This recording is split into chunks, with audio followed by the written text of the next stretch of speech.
In this video, I would like to talk with you about developing a systematic, analytical approach to leadership. Now, it is my goal to help you improve, and every great leader should always think about how they can become a better leader. And that's why I would like to give you my analytical, systematic approach that you can use in order to become a better leader. Now, you can use this process throughout the course and, of course, also afterwards.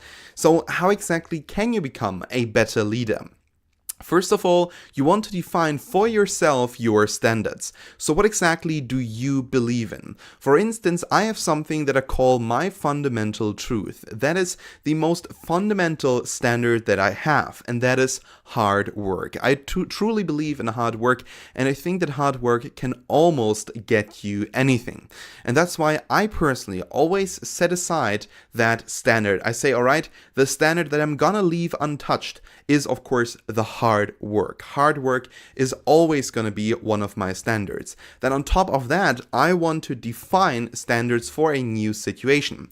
For instance, when I'm building a new company and I assemble other people, I assemble people that are working for me, I assemble people, let's say like employees that are doing work for me, or let's say partners or something like that, I first of all define what I want from them. So I define my standards that I have towards them. So I want them to be hardworking. I want them, for instance, also to be honest. Honesty and hard work is quite important for me. But also, of course, I believe in teamwork.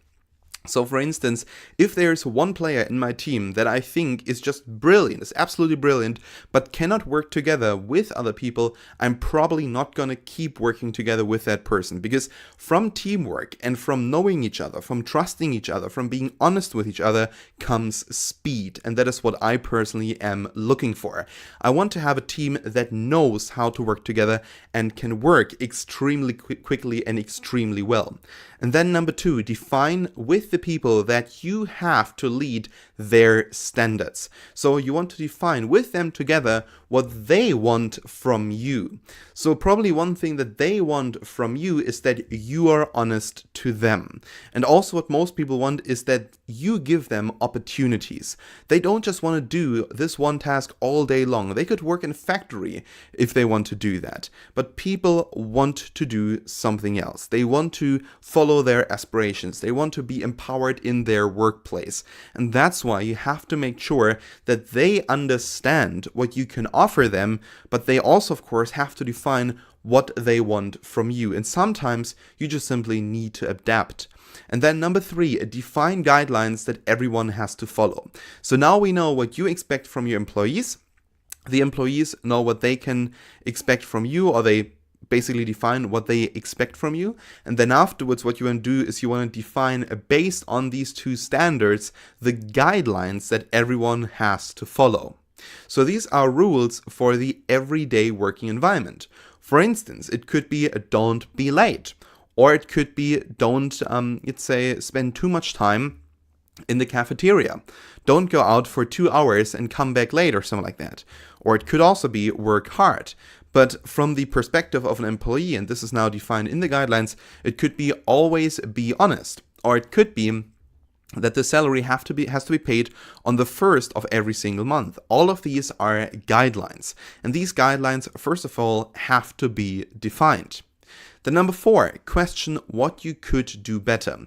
So what exactly could you do better? What are the things that you personally think right now, before you even started working with these people, what do you think can you do better?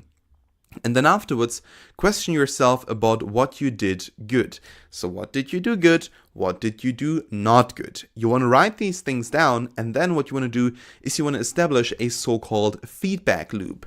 Now, a feedback loop is a recurring source of criticism. Now, this might sound quite negative, but it could actually help you and your company to succeed.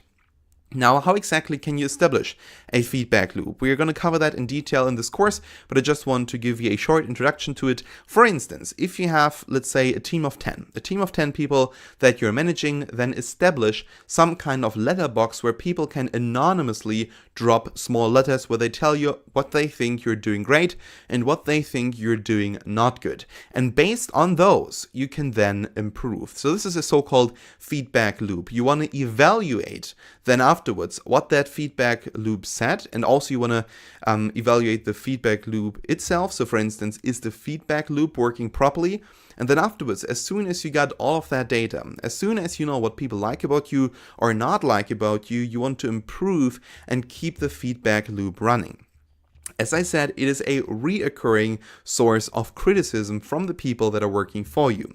As soon as you have established something like that, people will be able to tell you in an honest fashion what they like about you or not like about you. In the long term, this will help you to improve not just your own skills, but will improve the feeling inside the community towards you. And that is, of course, what we're looking for, because we want to build trust. And based off that trust, we want to generate speed. So right, that was it now here for this video. Thank you so much for watching, and we are going to see each other in the next one.